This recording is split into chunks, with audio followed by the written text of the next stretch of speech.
All right, here's to go over the matching section of the review.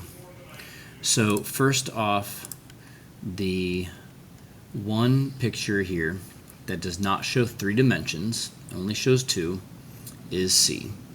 So C is the orthographic. That is your 2D drawing. Okay? After that, it'd be good to remember that oblique drawings, as well as the 1-point perspective, all 3 of these started with an orthographic kind of 2D face. So we're looking for which pictures start with that. So D is using horizontal and vertical lines to draw that front plane. Okay, squared up as if you're standing directly in front of it. E also appears to use vertical and horizontal lines. It's matching the grid. So E, D, E, and there's going to be one more. Not F, right? You got a diagonal there, but G.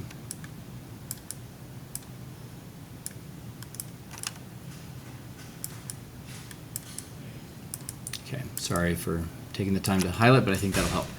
So these are your views that started with that orthographic kind of front face. Now, from that front face, you see that there was a block that had to get pulled forward, where the rest of that face had to get pushed back for depth. So we had to deal with the kind of that block in the front. The big difference, though, okay, between oblique and perspective is that perspectives don't use all parallel lines. How we get perspective to make something appear like it's further away is that we use smaller and smaller segments the further back it is in the view. How we do that is we used a vanishing point. So the drawing of those 3 that's going to be the perspective is the one where you can pick out that you have lines, which would be depth edges here, that are not parallel to each other. Okay, D and D, okay, kind of highlighting these depth edges, they are all going exactly corner to corner within the graph paper grid.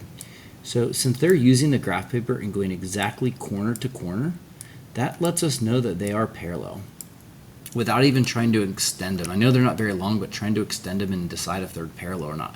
They're following the exact diagonals of the squares of the grid, so they're parallel. Okay. If I look at E, they're not doing that, but if I go ahead and try to extend, I don't even have to extend all of them. If you tend to look at the ones that are on the extreme sides of the shape, so maybe get a depth edge from the left side and now get a depth edge from the right side, and I'm just trying to get this orange line to kind of match that, look at how those lines are clearly not parallel. They are getting closer and closer and closer. And even if even if it looked like they were going to intersect further out, they are not parallel. So this has to be our perspective drawing. So E is our 1-point perspective. It starts with the orthographic front view, and then when they go to add depth, they do it with a vanishing point. Okay? So that leaves us with D and G as the other 2 that are not perspectives. These are obliques. Okay? So now the difference between them is being cavalier versus cabinet. All right? So cavalier can have a meaning to be kind of reckless, careless, lack of regard for details, etc. Somebody who's being cavalier is not very detail oriented. Somebody who's, say, not careful. Compare that to a cabinet maker.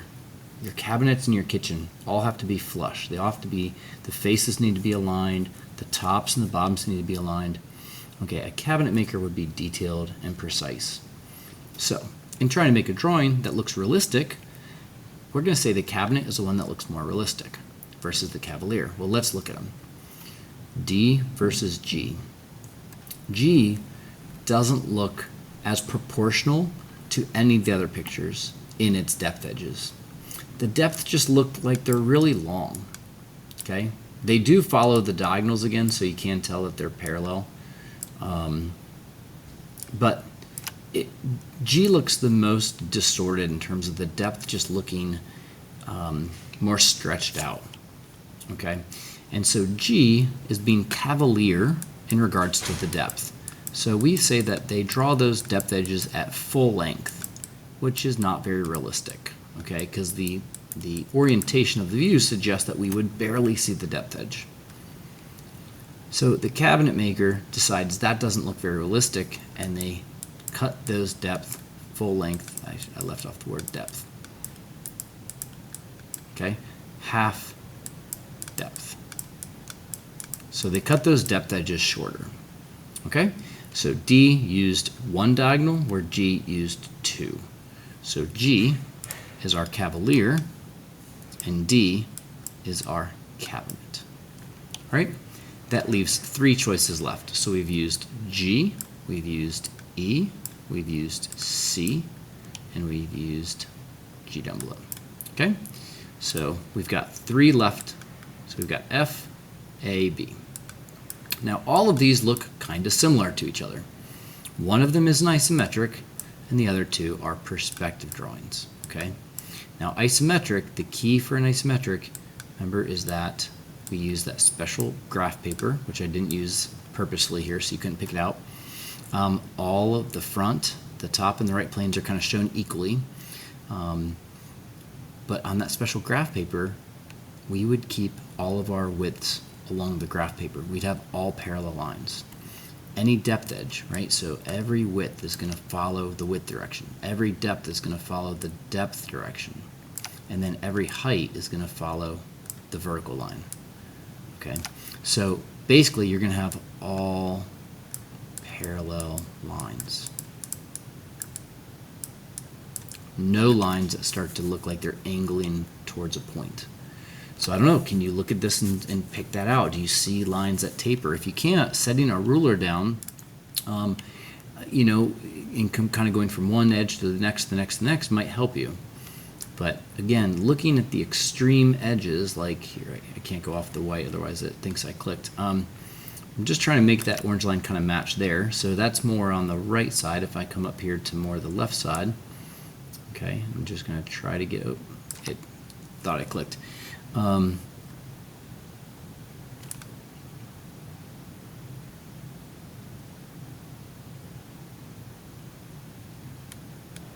getting the right angle there, okay, but this is not perfect by any means, all right, but it's this was sketched with a ruler at some point, and these were supposed to look like they were going to a vanishing point. I feel like either I'm not tracing it great or whatever, but we should see an overall effect that this is getting narrower as it goes back. The three of the lines I traced well enough, they all look like they're getting closer and closer, right? Okay, so this is not isometric. Okay, and this one right here,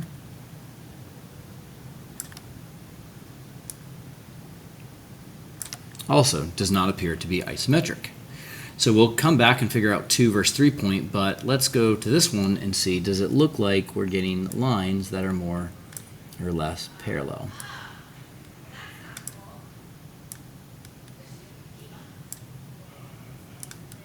Oh, I kind of missed, but I'll try to keep parallel to the pencil line.